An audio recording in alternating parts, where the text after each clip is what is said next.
Welcome back to Fire Wrench Garage. Phil Wrench here. Today we're going to get back working on the 347 stroker engine build. And what I've got going on today is we're going to start going ahead and getting the pistons and the rods all put together and into the engine.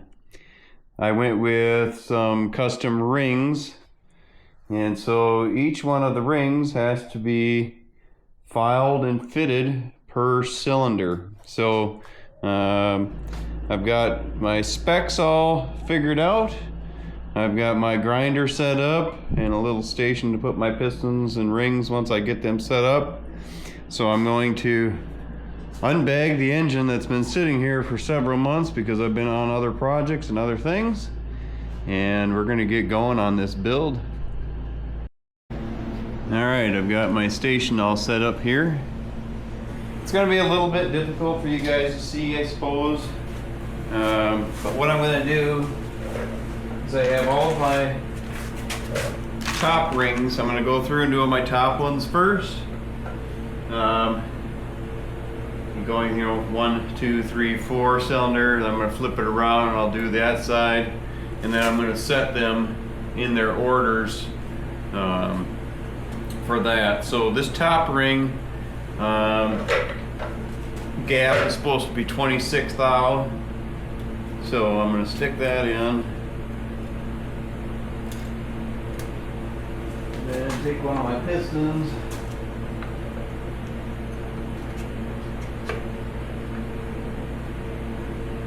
Down to there. Measure what it is. And it's definitely tight, but I want to get a reference point of where I'm starting from. So I'll keep this 26 thou out. Let's see, grab. These sets aren't always the nicest ones, but let's see if it's around 20.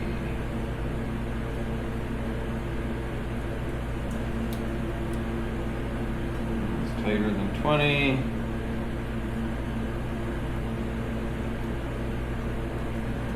Let's try 15.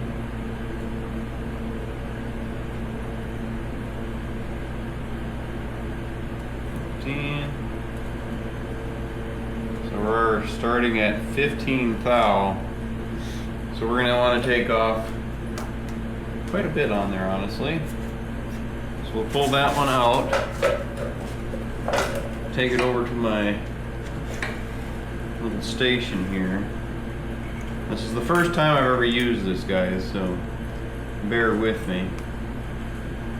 And I'm only going to sand on one side.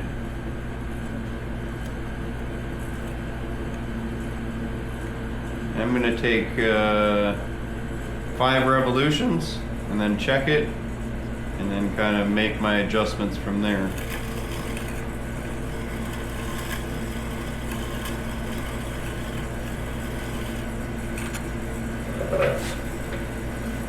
And once you get these down to the size, then you have to go back and deburr this.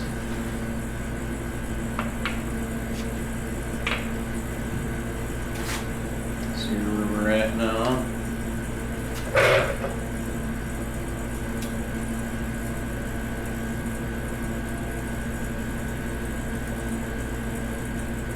Check and see. Check's 20.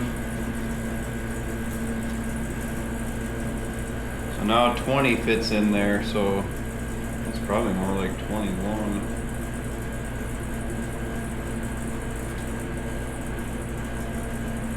That's about 20.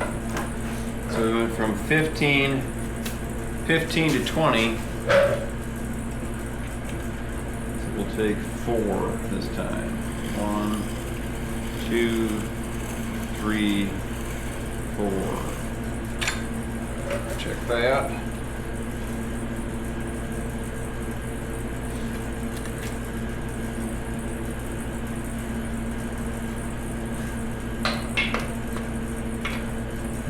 And you probably should push these down a little bit farther, and I probably will. I'm just kind of showing what this looks like at first, and then I'm going to go and we'll do a time lapse and kind of go from there. So now we're at 21, so we didn't take off a whole lot that time.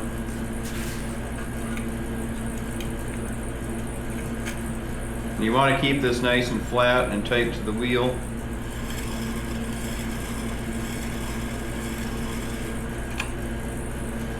You want to take your time, make sure you get this right. Some people probably don't take as much time, I don't know.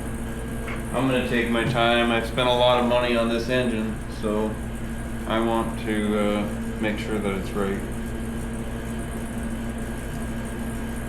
So what happened to our 26? 26, that was our 26. Still not 26 yet.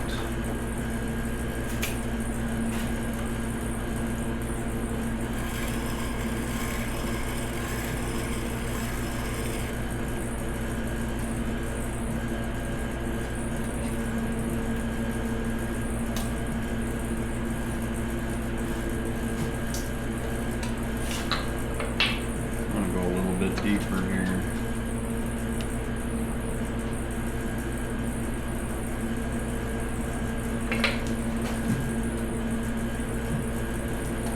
Let's see where we're at. About 24.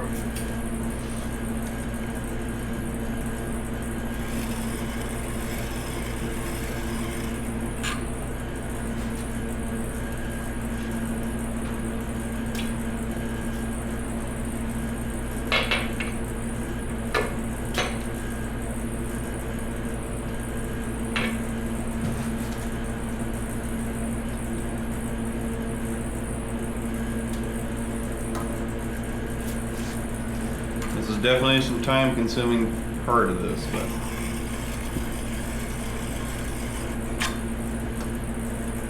if you want a good engine, this is what, at least in my personal opinion, a good way to spend some time. The reason you want to make sure that your gaps are proper. If you're too tight, you could bind a ring, because the pistons do expand. If you're too loose, you could actually start burning some oil on a naturally aspirated. Now, if you were doing some sort of a forced induction, be it a turbo or a supercharger, you would want to have a little bit more gap in there. And they do tell you the specifications on my sheet. It tells you if you're going to do a forced induction, what those ring gaps should be.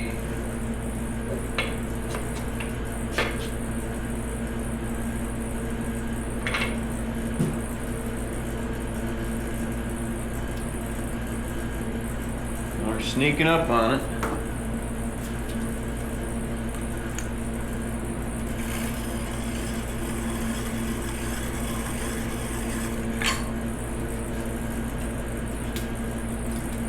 One or two more times, and we probably will have this done. This is actually the first time I've ever done this. Watch a lot of videos and things like that on there. So I'm YouTube certified.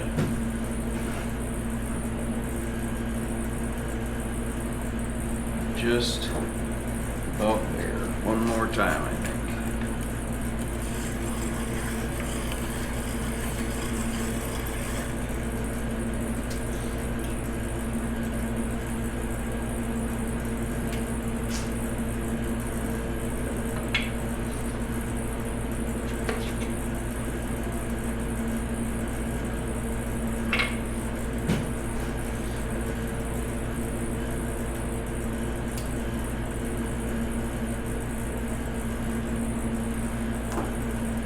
A little bit more.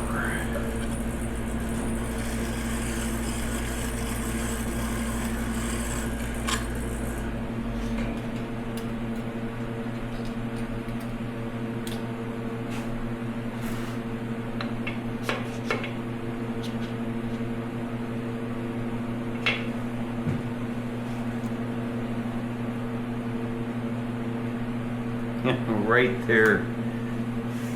Just about there.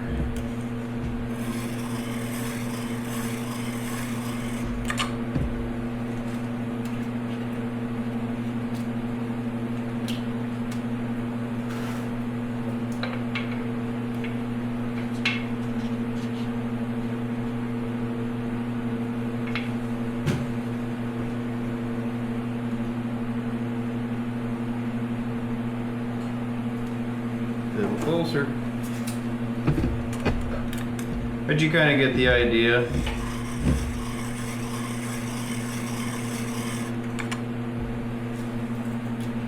I'm going to finish this one on video, and then I'll put you on a time lapse for a few of them, and then I'm going to finish these out. And I'll come back and start assembling some pistons. There we are, 26 thou. So you get the idea. I'm going to go ahead and go through the rest of these. So we've got your top ring, a middle ring, and then you got your oil. And since this is a stroker kit, it's got a support ring that you put at the bottom below your oil rings to give a little bit more support, because there's not much skirt on the bottom here, and it has to bridge these gaps. You do have to install your rods first, because otherwise this won't clear. So we'll put the rods together, then we'll put our rings on, and then we'll start putting them in the engine. So I'm gonna go ahead and get these done, and then I'll come back when I get them all done. Alright, I've got all of my rings all down to 26 thou on the top ring, 18 thou on the second. I've got all my other parts and pieces laid out here. I've got one piston assembled, or rod to the piston assembled, and I'll just go through one of these just to kind of show you. Now on these there's little dimples. I don't know if you can see the little dimple right here, but that goes down and in between here. So if we take, where's the edge of this thing?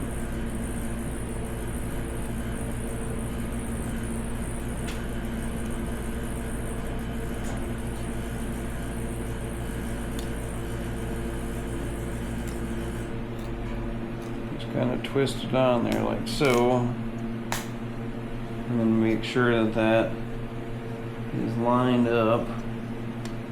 I gotta get my glasses on because I can't see.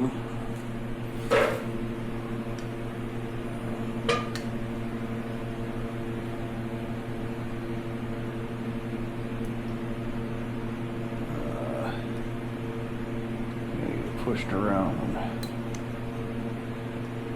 It's not quite where it needs to be. Ouch. Hard on fingers.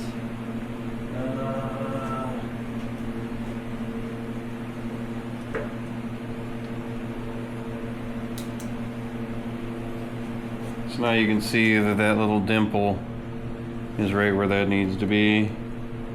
Get that all pushed down towards the bottom of the area there, all the way around, because that's where our oil ring is going to go. So that's the next thing that goes in. This is the oil ring. That goes in next, like so. And then we've got these, and one of these goes on the bottom.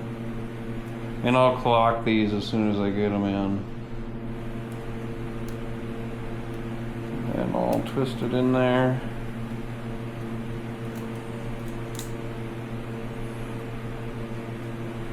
And then another one goes on the top side.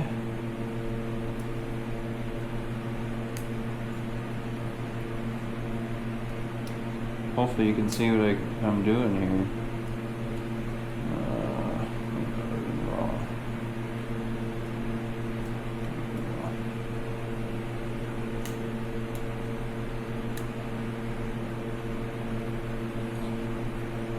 So our oil ones are in and set. Now on each one of these, so this is my second ring, so that's in there. They actually have a top and bottom written right on there. And I actually have one of these little fancy tools. Put that in there. And put that in the second groove. Like so. And then, oops, I matched all these for the cylinders and now I'm not doing it in the direction. Alright, so I'm going to take this one back off. This is actually for number 8 cylinder and I'm working on number 1. The number 1 cylinder, let's get that one.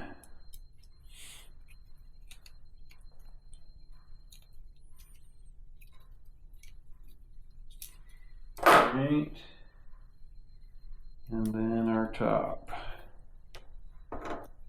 That also has top, and they're chamfered just a little bit different. I'll show you what that looks like. And I'm sure each set of rings is a little bit different. Just to show you the ones that I have here. So I'll set that down for time being. So I don't know if you can see on the camera. This has got a little bit of a chamfer this way. That's the second ring. And the top ring is actually chamfered the opposite way. So you can kind of see, maybe you can, maybe you can't. They're opposite directions, so put those back. And yeah, just like that. Actually, I go like this. Top ring goes on the bottom. Okay. Alright, so I'm going to go through and I got to find my actual rod bearings because I don't know where I put those because it's been so long. I got to find those and then I'm going to start putting in pistons. And I've got a installer tool for the pistons here. So you put the piston inside here. Once I get my rings clocked, turn this little thing that clamps it down, and then I can pop it into the cylinder bore. But I gotta find my rings and then I'll come back. Alright, I'm getting I've got 6 of the pistons in. One thing I wanted to mention, when you're because I already screwed this up, you can see on this is the rod cap. I've already got the rod in here, but you can see how this is off-centered. This off-centered, or the bigger side, needs to go towards the outside here because there's a little bit of a rounded, so it needs that clearance. So this cap, and they're matching, the numbers are matching. Put a little bit of glue or a little bit of assembly lube on here. But you have to make sure that your pistons and rods in this cap are orientated.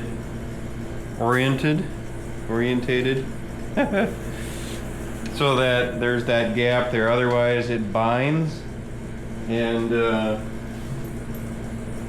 you'll have to take off your rods off your pistons and spin them around. That's what I had to do. It wasn't fun, I didn't like it, and I also noticed the camera turned off, so I couldn't even get a time lapse on it, but either way. So I'm just kind of I'm not torquing these yet. I'm just tightening them down, then I'll go through and do a torque sequence on here. But that's number 7. I've got one more piston to put together. Then I can torque everything down. And then it's going to be cam bearing time. Well, it's been a heck of a day. Since I checked in, it's been several hours. I made a crucial mistake, and I'm not afraid to tell you what I did. So when I cut away from the last clip, I said that pistons were in, and I just had to put in the cam bearings. Well, if you've ever done one of these before, you were probably screaming at your screen and saying you're a freaking idiot because you can't put cam bearings in when you have the pistons and the crankshaft and all of that stuff in there. So what I've been doing over the last few hours is basically undoing everything that I've done. I had to pull all the pistons out. I had to pull out the crankshaft and my girdle on the bottom. Get all my cam bearings put in, which was a nightmare because the installation tool, and I don't know if you can tell me guys, if this is the one that you use if you do these kind of things, but this dang thing is a nightmare. And you can't barely get in there with the adapters and whatnot to get those bearings in there, but I fought it out. A lot of cuss words and nonsense going on, but I did get them in there. You can see they're in there all the way down at the end. And then I proceeded to put everything back together. As you can see, I've labeled all my pistons because I wanted to make sure that they went back in the hole that I you know, when I did the rings, I went for every cylinder and matched the rings with the cylinder. I don't know if I've never done it before, but that's what I did. And so everything is back together. Everything is torqued. And as you can see underneath there, everything's back together. I'm going to call it a day. And I need to find, well, actually I did find my camshaft and lifters. So I went with a comp cam. And there's just some specs on it. It's a 544 intake, 544 exhaust. Let's see, 218 intake, 224 exhaust at 50 duration. Lobe separation is 112. That's what I'm doing. Roller lifters, because this is a roller block. And but that's going to be another day project. I am done for the day, and at least I got it all fixed, and now I can move forward. So I will catch up to you tomorrow.